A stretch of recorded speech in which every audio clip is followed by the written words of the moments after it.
Hey guys, this is Dave Mack with Man with a Purpose again here, and I figured this maybe simplify things a little bit. I'll just relate a few stories to my life and where I come from, and part of the journeys and struggles of my younger years is in my early 20s, when I was working as an aviation mechanic. I had two young children, ended up in a divorce early on, and fighting tooth and nail for custody of my children. That is probably one of the worst things that's ever occurred in my life. The toughest things in life, the financial things. You can financial just stuff. Kids and people are way more important in your life than the financial things. But anyways, I ended up early 20s, starting over again with basically nothing, but a handful of debt. And so my goal was to get that behind me.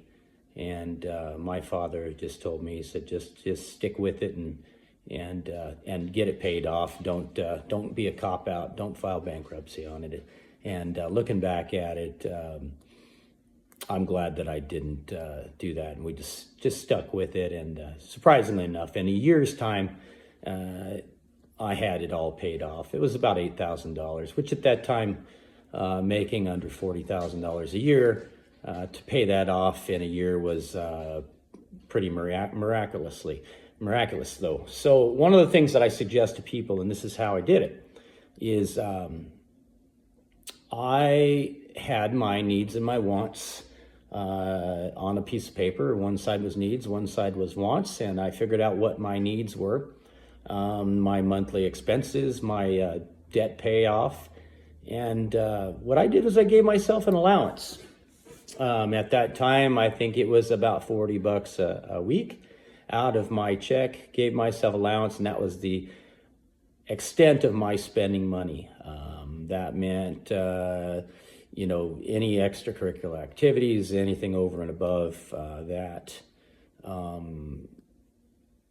beer, cigarettes, gasoline, whatever else, miscellaneous stuff. Anyways, and then I made sure that my bills are paid and that I hammered down the debt that I owed, paid as much to that as I possibly could. And subsequently, it was paid off in a year's time.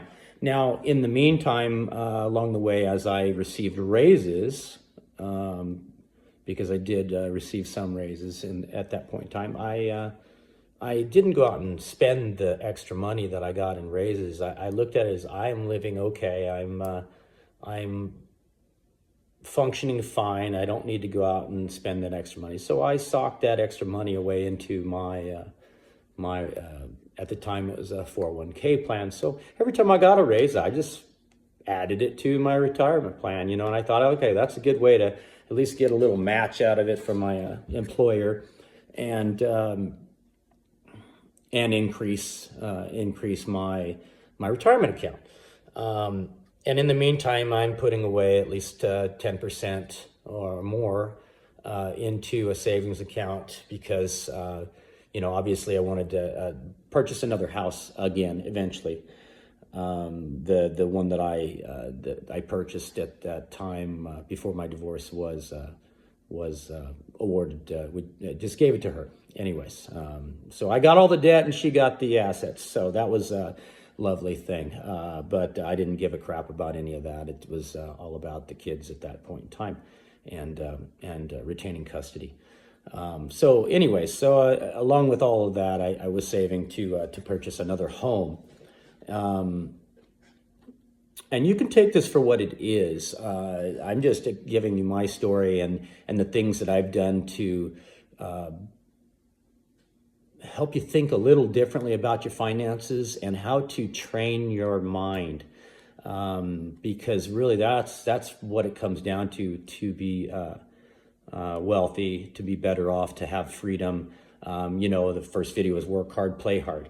This is all part of it, because if you don't save any of your money, or you don't think about your money differently, you're going to end up like everybody else, and living above your means, and having a huge amount of debt load, and having a huge amount of stress.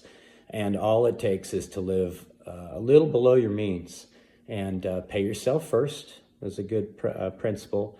Have money in savings, having a 6 month to a year supply of money in the bank, in case an emergency happens, in case you're disabled, in case you're terminated from your job, or you find yourself unemployed for any reason, or hey, you got a $500 to $1,000 car bill, a car repair bill that you don't need to put on a credit card. So those are some basic things, and I found that getting started young, I've suggested some other young folks, is the allowance portion of it. Writing out a budget of the necessities, and we're talking about bare necessities, and writing out a budget, and then giving yourself a small allowance to get you through, far as fuel and extra little things, because you can't go without nothing, but the less you go with, the more things you go without now, the more you're going to have later, is all I'm going to say, because you can have that money start working for you instead of you working for your money. So this is the basics of it: is get your financial house in order, spend less than what you make. That is, I think, the most basic and important rule there is live below your means. So I think that's a good little tidbit of how to get out of a hole if you want to. And it's amazing how money compounds when you're paying your debts off, and you're taking and paying off a debt that might be, let's say, $300 a month. And once that's paid off, then you just gave yourself a $300 a month raise. And then you take that $300 a month and you roll it over onto the next debt, and then to the next debt, and to the next debt, until you are debt free. It is amazingly freeing when you don't have any debt, any overhang. And then you can start planning on saving for future investments, things that will pay you to own them. That is an asset. People say your house is an asset, blah, blah, blah, blah. I believe that an asset is something that's going to pay you to own it. So, and that's how you make your dollars work for you. So I think that's where I'm going to leave off on the second episode. I hope that it's been informative, and I hope to continue with this daily with just a little snidbit of stories that might help, and suggestions. And feel free to subscribe and ring the bell, and comment down below if you have some questions. I will do my best to answer questions in the next episode. So thank you very much, and hopefully see you tomorrow. Bye.